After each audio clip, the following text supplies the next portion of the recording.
जय श्री महाकाल की। जय श्री महाकाल। कलयुग के बारे में हम जानना चाहते हैं कि कलयुग के बाद सतयुग आएगा और आप कहते हैं कि शिवयुग आएगा।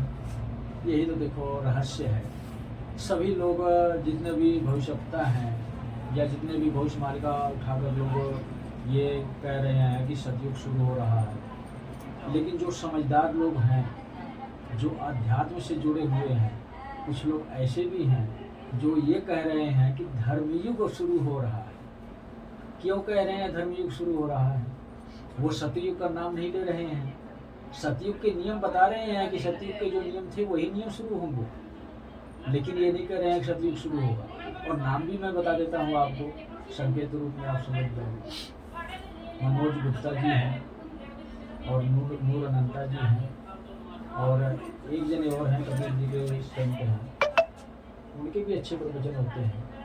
3 लोग अध्यात्म के लिए कार्य कर रहे हैं इसी वक्त, और अनेकों लोग आएंगे। और मैं कहता हूँ कि शिवयुग आ रहा है, वो इसीलिए कह रहा हूँ। और वो कहते हैं कि धर्मयुग आ रहा है, वो इसीलिए कह रहे हैं कि जिसका जो कार्य है वही कर सकते हैं। अगर मैं युग परिवर्तन करने के लिए आया हूँ, शिव युग स्थापित करने के लिए आया हूँ, तो युग का नाम भी मैं ही रखूंगा। और क्यों रखूंगा? जिसने मुझे भेजा है उसके नाम से ही युग होगा। तो कलयुग को खत्म नहीं कर रहा हूं। कलयुग कभी खत्म नहीं होगा। जब तक उसका समय नहीं पूरा होगा तब तक कलयुग कोई नहीं खत्म कर सकता। अगर कोई ये सोचता हो कि कलयुग खत्म हो जाएगा, कलयुग को सिर्फ रोका जा रहा है, विष्णु जी ही कलयुग को खत्म करेंगे, यही सत्य है। और शिव युग इसलिए शुरू करना पड़ रहा है कि कलयुग बहुत तीव्रता से आगे बढ़ रहा है। पिछली वीडियो में भी मैं बताया था, आपको ही बताया था कि किस स्पीड में कलयुग आगे जा रहा था। और रोकने के लिए शिव ने ही मुझे भेजा है कि एक बार अधर्म को हमेशा के लिए खत्म कर दो, जड़ से खत्म कर दो, मूल स्वरूप मूल जड़ पकड़ा दो जो शिव है। एक ऐसा पेड़ तैयार होता है शिव का, जिसको हम शिव परिवार कहते हैं। जिस प्रकार शिवलिंग होता है, शिवलिंग का मतलब क्या होता है यही नहीं किसी को पता। शिवलिंग का मतलब तो यही होता है कि शिव, और शिव का मतलब शिव ने ही हमें संदेश दिया ना। मतलब संदेश क्या दिया है वो मैं आपको समझाता हूँ। शिव ने विवाह क्यों किया, परिवार क्यों बनाया, और इसके बाद अपने ही परिवार को नष्ट कर दिया। ये क्या है? शिव का परिवार तो इस टाइम पर नहीं है पृथ्वी पर ना, लेकिन एक समय ऐसा था, इसी कैलाश पर्वत पर ही शिव का परिवार रहता था, जानते होंगे आप। तो जब वो इस पृथ्वी को त्याग कर गए महेश स्वरूप में, जिसको हम शंकर महादेव कहते हैं, देवों के देव महादेव भी कहते हैं, जब इस पृथ्वी लोक पर त्याग कर गए तो उन्होंने संदेश स्वरूप में इसी पृथ्वी का ही तत्व अपना स्वरूप स्थापित किया उसमें, कि मेरा परिवार का स्वरूप यही है। और इस शिवलिंग पर जो जल चढ़ाएगा उसका परिवार भी ऐसे ही खुशहाल रहेगा, हर प्रकार की शक्तियों से संपन्न रहेगा, हर प्रकार की ऊर्जाओं से संपन्न रहेगा। लेकिन आप ये बताओ, इस कलयुग में कितने देवी देवता हो गए आज के समय? मैं समझता हूँ कि जितना मैंने आपको बताया ना कि आप एक शिवगढ़ हो, अगर कलयुग चलता पहले की तरह ना, तो आपके ही परिवार के, आपके मरने के बाद आपके नाम पर मंदिर बना देते। ये तो ब्रह्मा जी हैं।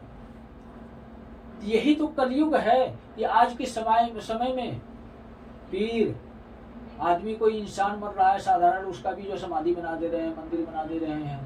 कोई गुरु मर रहा है उसका भी मंदिर बना दे रहे हैं। मंदिर होना किसका चाहिए पृथ्वी पर? क्या आपको ये पता है? मंदिर होता किसका है? भगवान का ना, भगवान के स्वरूपों का। तो जो देवी देवता होते हैं वही तो सिर्फ भगवान है।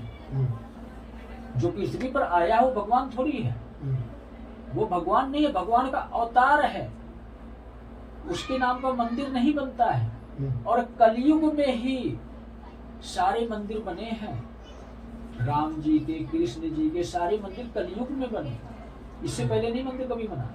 इससे पहले सिर्फ मूल आधार शिव थे, जो मैंने आपको बताया कि शिव ऐसी जड़ है कि जब पेड़ तैयार होता है तो शिव परिवार कहलाता है, और जब शिव परिवार कहलाता है तो मतलब उस शक्ति की सारी एनर्जी होती है उन आत्माओं में, उस शरीर में, वो स्वयं में खुद देवी देवता हो जाता है। और जब ऐसी सोच हो जाएगी हमारी तो शिव युग आ जाएगा। और वही आपका कहना कि आप कह रहे हो कि शिव युग आ रहा है, मैं कह रहा हूँ सतयुग आ रहा है। आपने जो बात कही कि सतयुग आ रहा, मैं कह रहा हूँ शिव युग आ रहा है, तो कलयुग को मैं खत्म ही नहीं कर रहा, मैं तो कलयुग को सिर्फ रोकने के लिए आया हूँ। कलयुग को खत्म विष्णु जी ही करेंगे और उनका जन्म नहीं होगा। इस बार जन्म नहीं होगा, इस बार अवतार नहीं होगा, अवतरण होगा। स्वयं विष्णु जी प्रकट होंगे और कलयुग भी अपने स्वरूप में प्रकट होगा। और ये दुनिया वाले, ये इंसान, इनका युद्ध देखेंगे जब 7 चिरंजीवों से वो आशीर्वाद, वो शक्तियां महाकाल की, स्वयं शिव की, शिव गणों की, जो मेरे साथ गण कार्य कर रहे हैं, जो मेरी टीम है, सबकी शक्तियां लेकर, और 7 चिरंजीव जो हैं वो हमारे श्रेष्ठ गुरुदेव जो जगत गुरु कहलाएंगे, श्री त्रिलोक भारती जी, और एक मैं स्वयं हूँ, और 5 शक्तियाँ पंचद्वार बराड़ा धाम की, जो श्री त्रिलोक भारती जी का धाम है, जिसका नाम है पंचद्वार बराड़ा धाम, वहाँ की 5 श्रेष्ठ शक्तियाँ यही हैं। महाबली हनुमान पंचमुखी स्वरूप में है, और इसके बाद काल भैरव नरसंहारक स्वरूप में है, तंत्र मंत्र के राजा कहलाते हैं। दुनिया में सिद्धियां जितनी भी चल रही हैं इन्हीं की चल रही हैं तांत्रिकों के पास। बिना इनकी इच्छा से कोई तंत्र मंत्र को सिद्ध नहीं कर सकता, चाहे वो स्वयं देवी शक्ति का तंत्र मंत्र क्यों ना हो, मातृ शक्ति का तंत्र मंत्र क्यों ना हो, कोई सिद्ध नहीं कर सकता जब तक भैरव की इजाजत नहीं हो। तो ये है साथ में स्वयं आदिशक्ति भवानी जगदम्बा दुर्गा हैं इस धाम पर। और इसके बाद रण की रानी जो स्वयं शक्ति स्वरूप हैं, शिव की अर्धांगिनी स्वरूप हैं, जिसको हम कहते हैं अर्धनारीश्वर शिव। समझो तो शिव शक्ति एक हैं, और सृष्टि को चलाने के लिए उसने ही अपने 2 भाग कर दिए, एक को नर का स्वरूप दे दिया, एक को नारी का स्वरूप दे दिया, है तो दोनों शक्ति एक ही। उसी प्रकार हम इंसानों में भी एक को आदमी बना दिया, एक को औरत बना दिया, ये भी शिव की शक्ति है। लेकिन हम अपने मूल आधार को भूल चुके हैं ना, कलयुग चल रहा, हम तो आत्मज्ञान को ही भूल गए, सिद्धियों के चक्कर में पड़े रहते हैं। तो हम कैसे पहचानेंगे कि हम भी शिव और शक्ति के अंश स्वरूप ही हैं। आत्मा किसने बनाया? सृष्टि में जब रचना हो गई तो रहने वाला भी कोई चाहिए ना। तो जीव जंतु प्राणी जब सृष्टि के लिए बनाए गए हैं तो शक्ति ही चलाएगी उसको, जो शिव की शक्ति है, नहीं तो शरीर निर्जीव रहेगा। तो यही कारण है, इसीलिए मैं कहता हूँ कि कलयुग बहुत आगे बढ़ा है, और कलयुग को रोकने के लिए एक काल पुरुष आया है, जिसके भी इसके भी 3 स्वरूप ही हैं, मतलब मेरे स्वयं के ही 3 स्वरूप हैं। उसने 3 के माध्यम से ही सारा काम किया है। तो कलयुग को मैं सिर्फ रोकने आया हूँ, मैं सिर्फ कल की और काल पुरुष हूँ। तीसरा अगर मेरा कोई रोल है तो गुरु का रोल है। और कहते हैं ना कि जब हमारा गुरु सच्चा होता है तो हमें भगवान भी सच में मिल जाते हैं, यही सत्य होता है। तो सतयुग अभी नहीं आएगा, अभी तो 20,000 वर्ष तक शिव युग चलेगा, और शिव युग का सारा निर्धारण, सारा नियम मैं बना रहा हूँ। मेरा शिव युग है, वो इसलिए मैं कहता हूँ कि मेरा है कि शिव ने ही मुझे भेजा है। शिव स्वयं आ नहीं सकते। जब शिव स्वयं वरदान दिए हैं, कलयुग को आशीर्वाद दिए हैं कि एक युग ही पूरा तुम्हारा होगा, इन इंसानों पर तुम्हारा ही राज होगा, आज वही हो चुका है। हर एक इंसान कलयुगी बन चुका है, इसलिए शिव युग की स्थापना करनी पड़ रही है। जितनी भी शिव की शक्तियां हैं इंसान स्वरूप में, सबको एक बार याद दिलाना है मुझे कि तुम शिव की शक्ति हो। जब तक याद नहीं दिलाएंगे उनको, जब तक वो सारे अपने आप को पहचानेंगे नहीं, जितनी भी आत्माएं हैं जब तक नहीं पहचानेंगी तब तक सतयुग कैसे आ जाएगा। और विष्णु जी जन्म ले नहीं सकते, तो क्या एक देवता पृथ्वी पर लंबे टाइम तक काम करेंगे? ये शिव पे देखा जाएगा। विष्णु भी तो शिव के ही स्वरूप हैं, शिव को देखा नहीं जाएगा, ये उनसे बर्दाश्त नहीं होगा। गुस्से में तीसरा नेत्र खोलेंगे, पूरी सृष्टि नष्ट कर देंगे, बचेगा क्या दुनिया में? कुछ भी नहीं बचेगा। इसीलिए शिव का आदेश है कि मेरी जगह तुम जाओ और जितनी भी पावर चाहिए, मेरा विकराल स्वरूप है, तांडव स्वरूप है, महाकाल स्वरूप है, इसी पृथ्वी पर विद्यमान है और मैं माध्यम बना देता हूँ। जिस प्रक्रिया से मैंने सृष्टि की रचना की है, सृष्टि को चलाने के लिए माध्यम बनाया है ब्रह्मा विष्णु महेश का, उसी प्रकार से 3 माध्यम से तुम्हें मदद मिलेगी, तुम्हारा मार्गदर्शन होगा। और चौथे माध्यम तुम्हारे गुरु स्वरूप में मेरा ही शिव बढ़ जाएगा, जो गुरु स्वरूप में तुम्हारा मार्गदर्शन करेगा। और उस गुरु के अंदर उसकी भक्ति से पूर्ण होकर वो गुरु नहीं, वो भी एक शिव बन चुका हो। तो कहने का तात्पर्य ये है कि शिव खुद मुझे स्वयं श्री त्रिलोक भारती जी के स्वरूप में मुझे रास्ता दिखा रहे हैं और मैं उस रास्ते पर चल रहा हूँ। इसीलिए मेरा संहारक स्वरूप भी है, काल पुरुष का कल्कि स्वरूप भी है, हिसाब किताब करने का सभी जीव जंतु प्राणियों का। जैसे किए हो वैसे पाओगे, चाहे आप रहो चाहे दुनिया वाले रहें। देखो इसमें बुरा मानने की बात नहीं है कोई। हम जैसा कर्म करेंगे हमें मिलेगा। अगर मैं कर्म बुरे करूँगा तो मुझे भी बुरा ही स्वीकार करना। और तीसरा स्वरूप मैं रास्ता दिखाता हूँ, एक गुरु स्वरूप है। तो 3 स्वरूप मेरे भी हैं। और मैंने यही कहा है कि कलयुग रुकेगा तो रुकेगा, ये सत्य है तो सत्य है, इसको कोई बदल नहीं सकता। और जिसमें दम है काल पुरुष के सामने आ जाए। ये कलयुगी शक्तियों को, राक्षसों को और इस स्वरूप में जो इंसान हैं, जो कलयुग की सेना की तरफ से लड़ रहे हैं, उनको मेरी चेतावनी भी है। अब इसमें देखो, अगर किसी को बुरा लगे, चाहे कोई मंडलेश्वर हो चाहे कोई धर्माचार्य हो, इसमें मेरी गलती नहीं है। मैं तो फिर अवसर दे रहा हूँ कि आप सत्य को पहचानो, शिव को अपनाओ। मैं ये तो नहीं कह रहा हूँ कि आप किसी देवी देवता की स्पेशल भक्त हो, उनकी भक्ति ना करो। बाप को तो मानना पड़ेगा, जो शिव है उसको तो स्वीकारना पड़ेगा। आपको लग रहा है कि आपकी ये बात वो मानी? बड़ा भाई अगर कोई हमारे घर में है तो देवी देवता स्वरूप ही है। बाप ही होगा, माँ ही होगी, शिव ही होगा, शक्ति ही होगी। जब हम माँ बाप को स्वीकार कर रहे हैं इस पृथ्वी पर, अगर माँ बाप नहीं होते तो क्या हमारा शरीर ये होता? नहीं होता ना। तो हमें माँ बाप को स्वीकार करना ही, हम इसको झूठ नहीं कर सकते।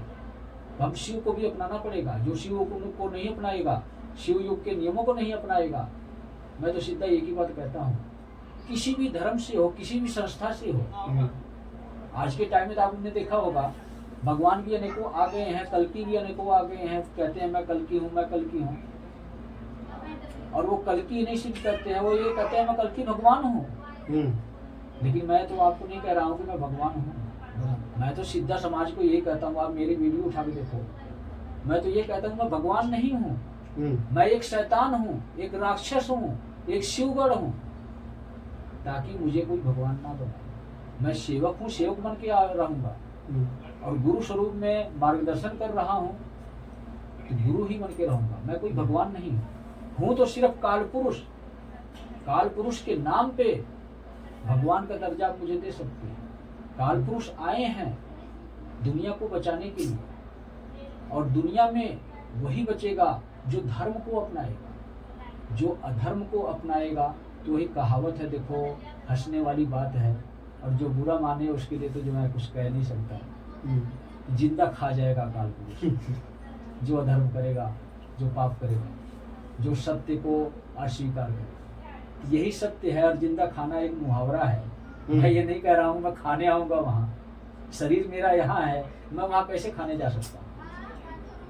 तो जिंदा खाने का मतलब ये हमारी इंसानी भाषा में, दुनिया में रहने वालों की भाषा में ये एक मुहावरा है कि कच्चा चबा जाऊंगा, जिंदा खा जाऊंगा। मतलब मेरी एनर्जी, मेरी शक्ति, मेरी पावर उस व्यक्ति को नष्ट कर देगी, उसके शरीर को नष्ट कर देगी, उसके शरीर को जैसे कर्म किया उस हिसाब से सजा देगी, प्रताड़ित करेगी, कष्ट पहुंचाएगी। कहावत है ना, हंसने वाली बात है कि मैं भगवान नहीं, मैं शैतान हूँ, मैं एक राक्षस हूँ, मैं एक शिवगढ़ हूँ। तो जैसा मेरा स्वरूप है उसी स्वरूप में मरने वाले व्यक्ति को बार बार दर्शन भी मेरे होंगे और वो तड़फ तड़फ के मरेगा। और इतना भयानक स्वरूप है मेरा कि घबरा घबरा कर डर डर के मौत आ जाएगी, लेकिन मौत नहीं आने दूंगा। क्यों? उसके इतने कर्म बुरे हैं, जैसे कर्म होंगे उसी हिसाब से मैं सजा भी दूंगा। ये विष्णु का रूल नहीं चल रहा है, विष्णु जी का कोई रूल नियम नहीं चल रहा है। इसमें सारा काम, सारा ब्यौरा ही शिव जी के पास से आया है। एक काल पुरुष के हवाले कर दिया गया है, इस युग को परिवर्तन करो। जहाँ जैसे वो काल पुरुष आप हैं। हाँ, वो काल पुरुष मैं। इसलिए मैं ये कहता हूँ और मेरे अंदर ये सामर्थ्य है, इसीलिए मैं डंके के जोर में कहता हूँ कि कलयुग को रोक कर दिखाओ। ऐसा कोई माई का लाल पृथ्वी को पैदा नहीं हुआ है, चाहे अपने आप अभी तक तो हमको नहीं लगता नहीं है ना। बिल्कुल कलयुग को 3-4 महीने से आपने देखा होगा क्या कुछ दुनिया में। बाकी दर्शक भी ये चाहते हैं, महामंडलेश्वर साधु संत महंत भी ये कहते हैं कि कलयुग को कोई रोक नहीं सकता है। तो कहते हैं ना, कोई नहीं रोक और सकता। रोक कौन सकता है? शिव तो रोक सकते हैं ना। क्या विष्णु जी स्वयं आए थे पृथ्वी पे रोकने के लिए, युग खत्म करने के लिए? किसी इंसान के अंदर ही आए थे ना। उनको अवतार इसलिए कहा गया कि उन्होंने एक गर्भ के माध्यम से इस पृथ्वी पर जन्म लिया, अपनी एनर्जियों को भूल गए, विष्णु की शक्ति को भूल गए। अब वो शरीर जो पृथ्वी पे आया है तो उसको कर्म करना पड़ेगा, भक्ति का, गुरु का मार्गदर्शन। तो जैसे उन्होंने सारे प्रकार की गुरु दीक्षा ली, भक्ति की, मार्गदर्शन लिया, ऐसे भी मैं भी तो वही हूँ। वही प्रक्रिया मेरे साथ भी है। मेरा मार्गदर्शन अध्यात्म के गुरु कर रहे हैं, राम के मार्गदर्शन कौन कर रहा था? इंसान ही कर रहे थे। इंसान स्वरूप में ही कोई देवी देवता ही थे। लेकिन कलयुग है ये, ऐसा कोई इंसान ही मुझे नहीं मिला जो मेरा मार्गदर्शन कर सके।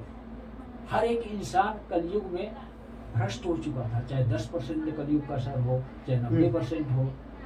तो शिव ने डायरेक्ट एक ऐसा इंसान का अवतार करवाया जो अपनी शक्ति है स्वयं की उनकी, जिसको मैं कहा कि 3 शिवगढ़ श्रेष्ठ शिवगढ़ आए हैं। तो ऐसे आध्यात्मिक गुरु मेरा मार्गदर्शन किए हैं। अगर वो जीवित होते तो शायद कलयुग असर उनके ऊपर भी हो जाता। इसीलिए उन्होंने अपनी तपस्या ही पूर्ण की, समाधि की अवस्था में शरीर को त्याग कर। अच्युतानंद जी के समय के साथ के ये भी संत हैं, क्षेत्रीय भारती। तो जब आध्यात्म की शक्ति मेरा मार्गदर्शन कर रही है तो आध्यात्म का ही युग आएगा। और अध्यात्म का युग का मतलब होता है ना दिखाई देने वाली शक्ति, और उसका मूल आधार है शिव। शिव ने सृष्टि की रचना की है, तो शिव युग आएगा ही आएगा और कलयुग रुकेगा ही रुकेगा। और जब शिव युग आएगा तो शिव की ही शक्ति कार्य करेगी, मेरे माध्यम से कार्य करेगी। जहाँ महाकाल और महाकाली खड़े होते हैं और पंच द्वार के, जिस प्रकार मैंने आपको बताया कि 5 श्रेष्ठ शक्तियां हैं, जब वो खड़ी होती हैं तो कलयुग क्या हर कोई रुकेगा। और ये सारी शक्तियां मेरे साथ चलती, दिखाई नहीं देती। क्या मैंने सजा सुनाई है कुछ लोगों को, 4 लोगों को, संत रामपाल को, धीरेन्द्र शास्त्री को, देवी नंदन को और बौद्ध धर्म वालों को। क्या इसको कोई बदल सकता है? सिर्फ एक बात मैंने उसमें रहस्य दिया है, इनको अवसर दिया है कि काल पुरुष के चरणों में घुटने टेक दो, वही बैठे बैठे टेक दो, मन के भाव से टेक दो, सत्य के मार्ग पर आ जाओ, तो तुम्हारा लिखा हुआ बदल दूंगा। जो मृत्यु की सजा सुनाया हूँ माफ कर दो। अगर ऐसा नहीं करते हैं वो, तो आप भी यही हो, मैं भी यही हूँ। दोबारा फिर आप लेकर माइक आ जाना मेरे पास, अच्छी बात है ना। मैं भाग तो नहीं रहा हूँ आपसे। तो अब आपको क्या लग रहा है, शिव युग आएगा और कलयुग रुकेगा कि नहीं रुकेगा? आप जो प्रयास कर रहे हैं और श्री श्री 1008 त्रिलोक भारती जी के निर्देश में आप कार्य कर रहे हैं, हाँ। उसको देखते हो तो जरूर रोक पाएंगे। देखो, आपकी दुआ होगी, आपकी दया होगी और आपकी कृपा दृष्टि होगी तो मुझे कोई रोक ही नहीं सकता। और यही दुआ, दया और कृपा दृष्टि पूरी दुनिया में रहने वाले इंसानों से मुझे चाहिए। कोई मेरा दुश्मन थोड़ी है, कोई अधर्मी भी है वो भी मेरा दुश्मन थोड़ी है। रास्ता भटक गया है ना, रास्ते पे लाने के लिए तो मैं डरा रहा हूँ, धमका रहा हूँ, समझा रहा हूँ। वही तीन प्रक्रिया यहाँ भी अपना रहा हूँ। अगर समझ गए तो अच्छी बात है, नहीं समझोगे तो राक्षस का अंत तो होगा और वो राक्षस जिस शरीर में होगा वो शरीर भी नष्ट तो होगा ही। मेरी मजबूरी है, वो मुझे कदम उठाना पड़ेगा। तभी तो मैं हर प्रकार से कोशिश कर रहा हूँ कि दुनिया को बदलूं। और ये लास्ट में 11 चरण में ही बता रहा हूँ दुनिया को बदलने के लिए। जैसे कि 11 रुद्र अवतारों का महायज्ञ चल रहा है इस समय और 11 स्वरूपों के हिसाब से ही युग परिवर्तन हो रहा है। वही प्रक्रिया अपनाया हूँ और ये 11 वीडियो ही बहुत महत्वपूर्ण वीडियो है युग परिवर्तन से संबंधित। इसी तरह मैं 11 स्वरूपों में ही युग परिवर्तन कर दूंगा, कलयुग को रोक कर दिखा दूंगा। मतलब 11 के जो 11 का स्वरूप है, शिव का श्रेष्ठ स्वरूप है, सृष्टि में हर प्रकार कार्यरत स्वरूप है। इसके आगे कोई शक्ति टिक नहीं सकती, तो कलयुग क्या चीज है। आपका नाम? मेरा नाम तो बिल्कुल साधारण है, प्रमोद नाम है। और बचपन का नाम बता दूं, आप भी हंसोगे। देखो, प्यार दुलारे में मुझे लोग कहते थे सुनना। सुनना मतलब शून्य, और शून्य का मतलब होता है शक्ति। तो जो असली नाम है मेरा शून्य है, शक्ति है। नाम ही उसने रखा था शून्य, और लोग हंसते थे सुनना, शून्य। और दुनिया वालों के लिए किताबों का नाम मेरा है प्रमोद जी, जो लिखा जाएगा संत श्री प्रमोद जी महाराज। जय बाबा।